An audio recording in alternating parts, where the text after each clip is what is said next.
प्रकाश का सवाल हम हल करेंगे। जो बार बार आने वाले सवाल हैं उनमें से ये सवाल बताया जा रहा है आपको। एक अवतल दर्पण की फोकस दूरी 15 सेंटीमीटर है। वस्तु को दर्पण से 30 सेंटीमीटर की दूरी पर रखा गया है। प्रतिबिंब की दूरी ज्ञात कीजिए। दिया है अवतल दर्पण की फोकस दूरी F बराबर, जो अवतल दर्पण की फोकस दूरी होती है माइनस में होती है, माइनस 15 सेंटीमीटर। दर्पण से वस्तु की दूरी U बराबर है 30 सेंटीमीटर। तो दर्पण जो U होता है वो होता है वस्तु की दूरी माइनस में होती है। किसमें होती है? माइनस में। और दर्पण से प्रतिबिंब की दूरी भी ज्ञात करनी है। दर्पण से प्रतिबिंब की दूरी भी ज्ञात करनी है। तो यूज करेंगे दर्पण सूत्र का। लिखेंगे दर्पण सूत्र का सूत्र होता है 1/v + 1/u बराबर 1/f।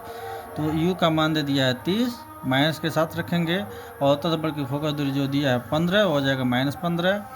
तो 1/v बराबर -1/v माइनस 1/30 है, प्लस माइनस माइनस आ जाएगा यहाँ पे। ये भी हो जाएगा -1/15। पक्षांतर कर लेंगे, माइनस है तो प्लस हो जाएगा, -1/15 हो जाएगा। कैलकुलेट कर लेंगे, दोनों का एलसीएम हो जाएगा 30।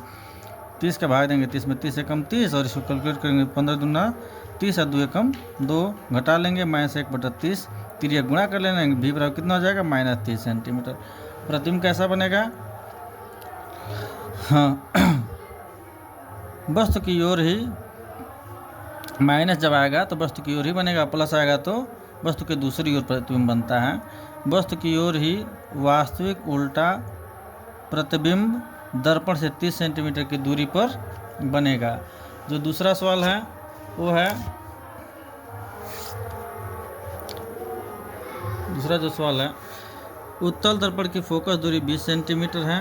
वस्तु को दर्पण से 30 सेंटीमीटर दूरी पर रखा गया है। प्रतिबिंब की स्थिति ज्ञात कीजिए। इसके लिए दिया है उत्तल दर्पण की फोकस दूरी F बराबर 20 सेंटीमीटर। उत्तल दर्पण की जो फोकस दूरी होती है प्लस में होती है तो हो जाएगा 20 सेंटीमीटर। दर्पण से वस्तु की दूरी U मानते हैं, वो हो जाएगा -30 सेंटीमीटर। ज्ञात करना है दर्पण से प्रतिबिंब की दूरी भी। तो इसके लिए दर्पण सूत्र का प्रयोग करेंगे 1/v + 1/u बराबर 1/f। हमको यानी U दे दिया है तो -30 लिखेंगे, v दे दिया है, v दिया नहीं है तो उसको ज्ञात करना है तो 1/v, प्लस माइनस माइनस हो जाएगा, माइनस इधर जाएगा प्लस हो जाएगा, ये भी प्लस है ये भी प्लस है। 1/v बराबर, इसको कैलकुलेट कर लेंगे, 30 और 60 का जो एलसीएम होता है वो 60 होगा।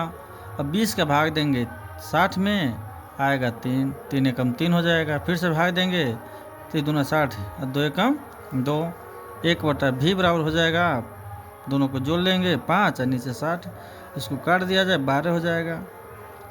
तो इसके नहीं उल्टा कर लिया गया है यहाँ पे, तो हो जाएगा v बराबर, ऐसा v/1 बराबर हो जाएगा 60/5। ये उल्टेगा तो भी इसका भी क्रम लौट जाएगा, तो v बराबर हो जाएगा 12 सेंटीमीटर।